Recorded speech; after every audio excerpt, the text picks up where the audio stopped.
दोस्तों, हम आपके लिए सनातन धर्म से जुड़ी नई जानकारी लेकर आते हैं। अतः आपसे निवेदन है कि हमारे चैनल को सब्सक्राइब जरूर करें ताकि हम और आप अपने आने वाली पीढ़ी को हमारे धर्मों से अवगत करते रहे। दोस्तों, ये आपके लिए बिल्कुल फ्री है, लेकिन हमें बहुत खुशी मिलती है आपके लाइक और सब्सक्राइब से। चलिए वीडियो शुरू करते हैं। पौराणिक काल के रोचक किस्से यूं तो पढ़ने में कहानी जैसे लगते हैं, लेकिन ये हम सबको कुछ न कुछ सबक जरूर देकर जाते हैं। ऐसा ही रोचक किस्सा हम आपको बताने जा रहे हैं, जो कि भगवान राम और कृष्ण दोनों से जुड़ा है। कहानी भगवान कृष्ण के मोर मुकुट को लेकर है। आखिर क्यों वासुदेव अपने सिर पर मुकुट में मोरपंख धारण करते हैं? इसका संबंध उनके पिछले अवतार भगवान राम से है। आइए जानते हैं इस कथा के बारे में विस्तार से। एक बार की बात है, वनवास के दौरान माता सीता जी को प्यास लगी। तभी श्री राम जी ने चारों ओर देखा तो उनको दूर दूर तक जंगल ही जंगल दिख रहा था। फिर उन्होंने प्रकृति से प्रार्थना की, हे वन देवता, आसपास जहाँ कहीं पानी हो वहाँ जाने का मार्ग कृपा कर सुझाए। तभी वहाँ एक मयूर ने आकर श्री राम जी से कहा कि आगे थोड़ी दूर पर एक जलाशय है, चलिए मैं आपके मार्ग का पथ प्रदर्शक बनता हूँ, किंतु मार्ग में हमसे भूल चूक होने की संभावना है। भगवान राम ने मयूर से पूछा कि आप ऐसा क्यों कह रहे हैं? तब मयूर ने उत्तर दिया कि मैं उड़ता हुआ जाऊंगा और आप चलते हुए आएंगे, इसलिए मार्ग में मैं अपना एक एक पंख बिखेरता हुआ जाऊंगा।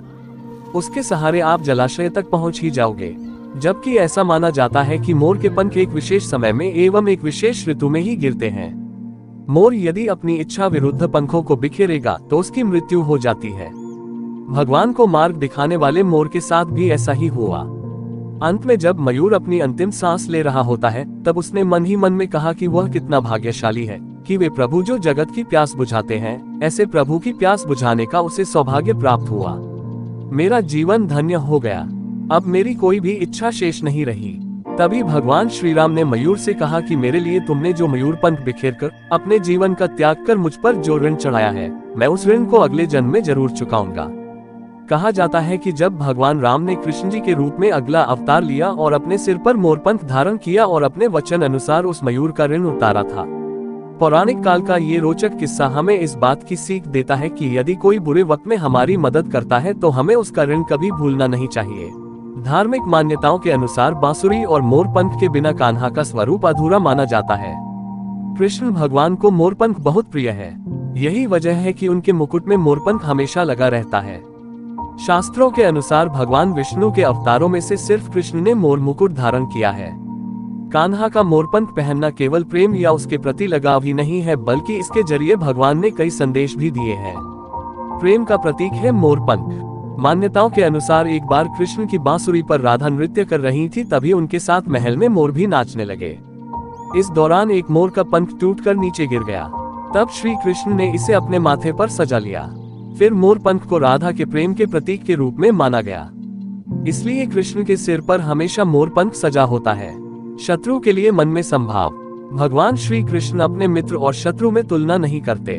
कृष्ण के भाई बलराम शेषनाग के अवतार थे। दरअसल मोर और नाग एक दूसरे के दुश्मन हैं। मोरपंख को माथे पर लगाकर उन्होंने ये बताया है कि मित्र और शत्रु के लिए उनके मन में संभाव यानी बराबर का भाव है। श्री कृष्ण पर भी कालसर्प योग था। मोर और सांप की दुश्मनी है। यही वजह है कि कालसर्प योग में मोरपंख को साथ रखने की सलाह दी जाती है। धार्मिक मान्यताएं ये है कि श्री कृष्ण पर भी कालसर्प योग था। कालसर्प दोष का प्रभाव कम करने के लिए भी भगवान कृष्ण मोरपंख को सदा अपने साथ रखते थे। मोर से श्री कृष्ण का प्यार। श्री कृष्ण के मोरपंख धारण करने के पीछे एक प्रचलित कहानी है कि मोर ही सिर्फ ऐसा पक्षी है जो जीवन भर ब्रह्मचर्य का पालन करता है। ऐसा कहा जाता है कि मादा मोर नर मोर के आंसू पीकर गर्भ धारण करती है। इस प्रकार श्री कृष्ण ऐसे पवित्र पक्षी के पंख को अपने माथे पर धारण करते हैं। मोर बेहद खूबसूरत पंछी है। ज्योतिष, वास्तु, धर्म, पुराण और संस्कृति में मोर का अत्यधिक महत्व माना गया है। मोर पंख घर में रखने से अमंगल टल जाता है। आइए जाने 25 अनूठी बातें मोर पंख के बारे में। 1. मोर, मयूर, पिकॉक कितने खूबसूरत नाम है इस सुंदर से पक्षी के। जितना खूबसूरत ये दिखता है उतने ही खूबसूरत फायदे इसके पंखों के भी हैं। हमारे देवी देवताओं को भी यह अत्यंत प्रिय है। माँ सरस्वती, श्री कृष्ण, माँ लक्ष्मी, इंद्रदेव, कार्तिकेय, श्री गणेश सभी को मोरपंख किसी न किसी रूप में प्रिय है। पौराणिक काल में महर्षियों द्वारा इसी मोरपंख की कलम बनाकर बड़े बड़े ग्रंथ लिखे गए हैं। 2. मोर के विषय में माना जाता है कि यह पक्षी किसी भी स्थान को बुरी शक्तियों और प्रतिकूल चीजों के प्रभाव से बचाकर रखता है।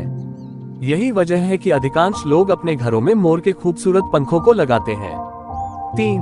मोर पंख की जितनी महत्ता भारत के लोगों के लिए है, शायद ही किसी अन्य देश के लोगों के लिए हो। हमारे यहाँ माना जाता है कि मोर नकारात्मक ऊर्जा को दूर करने में सबसे प्रभावशाली है। 4. हालांकि 20वीं शताब्दी के उत्तरार्ध में पश्चिमी देशों के लोग मोरपंख को दुर्भाग्य का सूचक मानते थे, लेकिन मोरपंख की शुभता का अनुभव होने के बाद उसे शुभ चिन्ह के रूप में स्वीकार कर लिया गया। 5. ग्रीक पौराणिक कथाओं के अनुसार मोर को हेरा के साथ संबंधित किया जाता है। मान्यता के अनुसार आर्गस, जिसकी 100 आंखें थीं, उसके द्वारा हेरा ने मोर की रचना की। 6. यही वजह है कि ग्रीक लोग मोर के पंखों को स्वर्ग और सितारों की निगाहों के साथ जोड़ते हैं। 7. हिंदू धर्म में मोर को धन की देवी लक्ष्मी और विद्या की देवी सरस्वती के साथ जोड़कर देखा जाता है। 8. लक्ष्मी सौभाग्य, खुशहाली और धन धान्य व संपन्नता के लिए पूजी जाती है। मोर के पंखों का प्रयोग लक्ष्मी की इन्हीं विशेषताओं को हासिल करने के लिए किया जाता है। मोर पंख को बांसुरी के साथ घर में रखने से रिश्तों में प्रेम रस घुल जाता है। 9. एशिया के बहुत से देशों में मोर के पंखों को अध्यात्म के साथ संबंधित किया जाता है। कुआन यिन, जो कि अध्यात्म का प्रतीक है, उनका मोर से खास रिश्ता माना गया है। कुआन यिन प्रेम, प्रतिष्ठा, धीरज और स्नेह का सूचक है। इसलिए संबंधित देशों के लोगों के अनुसार मोर पंख से नजदीकी अर्थात कुआन यिन से समीपता मानी गई है। 10. अगर आपके वैवाहिक जीवन में तनाव है तो अपने शयन कक्ष में मोर पंख रखें, इससे पति पत्नी के बीच प्यार बढ़ता है। 11. यदि शत्रुता समाप्त करनी हो या कि शत्रु तंग कर रहे हो तो मोरपंख पर हनुमान जी के मस्तक के सिंदूर से उस शत्रु का नाम मंगलवार या शनिवार रात्रि में लिखकर उसे घर के पूजा स्थल में रखें व सुबह उठकर उसे चलते पानी में प्रवाहित कराएं। 12. वास्तुशास्त्र के अनुसार मोरपंख को घर की दक्षिण दिशा में स्थित तिजोरी में खड़ा करके रखने से कभी भी धन की कमी नहीं होती है। 13. राहु का दोष होने पर मोरपंख घर की पूर्वी और उत्तर पश्चिम की दीवार पर लगाएं। 14. अगर आपके घर में मोरपंख है तो आपके घर में कोई भी बुरी शक्ति प्रवेश नहीं कर पाती है। ये घर से नकारात्मक ऊर्जा को दूर करके सकारात्मक ऊर्जा को बढ़ावा देता है।